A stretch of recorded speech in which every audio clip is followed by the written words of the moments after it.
I want to welcome you back to Thrive in the Word. I hope that you watched our last video on our study of the book of Jude. And I want to go back to some of the things that were said. In the book of Jude, the fourth verse, the writer Jude says that you need to watch out for men who creep in to the churches. And the New Living says they worm their way in to our churches. Now, these are not believers, these are unbelievers. But notice what he says. He says, they say that God's marvelous grace allows us to live immoral lives. Now, in our last video, I talked about how they say that grace allows us to sin. Well, how many of you believe, and how many of you know that even though you're a believer, there are times when you sin, when you miss the mark? There's times when I sin, where I miss the mark of what God's plan and purpose and intention is in my life. And so I need you to understand that the grace of God doesn't run out every time that you sin. Because the Greek word that Jude uses here, it really means lascivious ways of living, or a complete absence of morals. You see, you can sin, and then you can go back to God and you can say, God, forgive me. And by the way, the word confession just basically means to agree with someone. God, I agree that was a sin. I'm sorry for it. And then you turn and you continue in your relationship with God.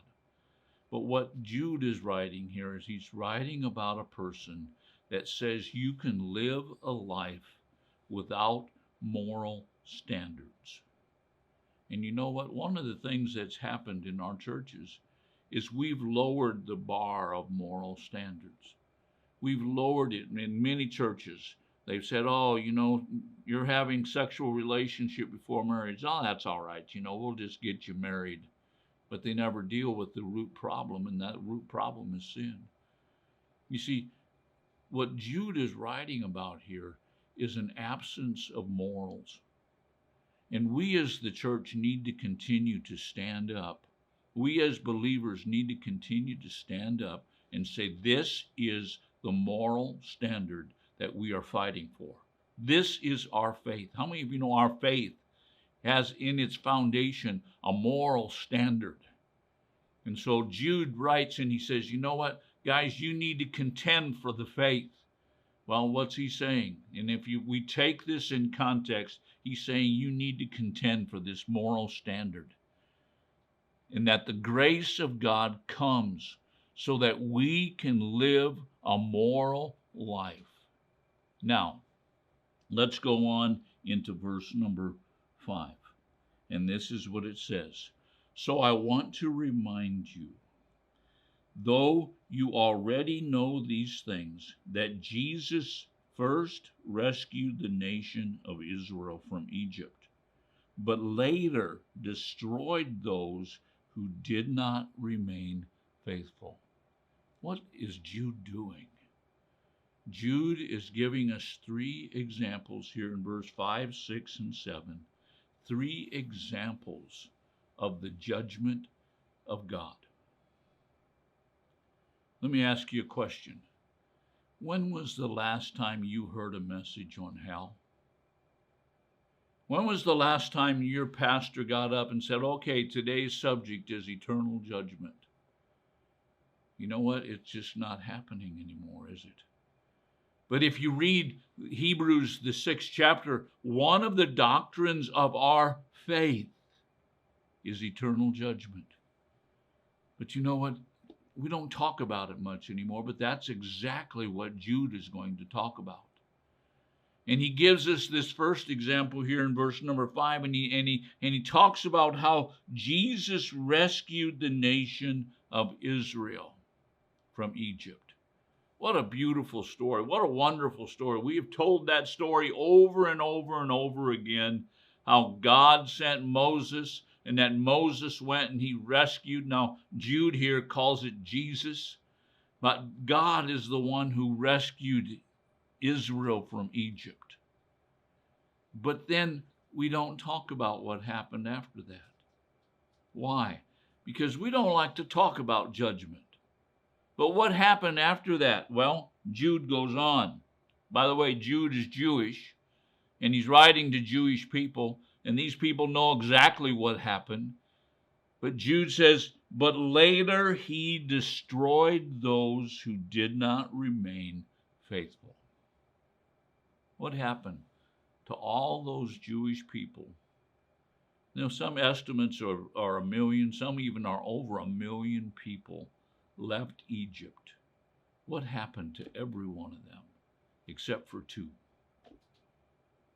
What happened to them? They were all destroyed in the wilderness. Now that's a somber thing to think about. They were destroyed. Here God rescued them. He was faithful in rescuing them. But because they lost their faith, because they lost their moral moorings, and they turned to all kinds of gods. They worshiped Baal, and they worshiped the calf, and they worshiped this, and they did that, and they did this, and they became friends with the ungodly, and the ungodly crept in like the Gibeonites, and they crept in, and you know what? What happened? God destroyed them. Now, you can say, I don't like that. Well, you know what? I'm not here to tell you what you like, because you already know what you like. I'm here to tell you that the Word of God says that God destroyed Israel because of their lack of faith, because they did not continue believing in God. Now, understand that God's love and God's mercy reaches out. He reaches out to all of us and he says, you know what? I want to rescue you. I want to deliver you. I'm giving you my grace to deliver you from sin. I'm giving you my grace so that you can have moral bearing, so that you can have a faith to believe in. I'm giving you my grace. In my mercy, I'm giving you my grace.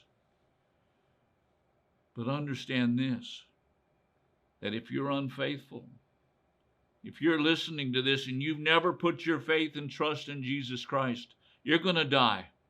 And when you die, you're going to face judgment. That's the truth, whether you like it or not.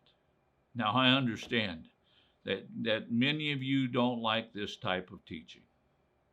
But you know what? It's in the Bible, and it's part of our faith. And I hope that you join me again tomorrow. We're going to look at these next 2 examples that Jude uses. God bless you until we speak to you again.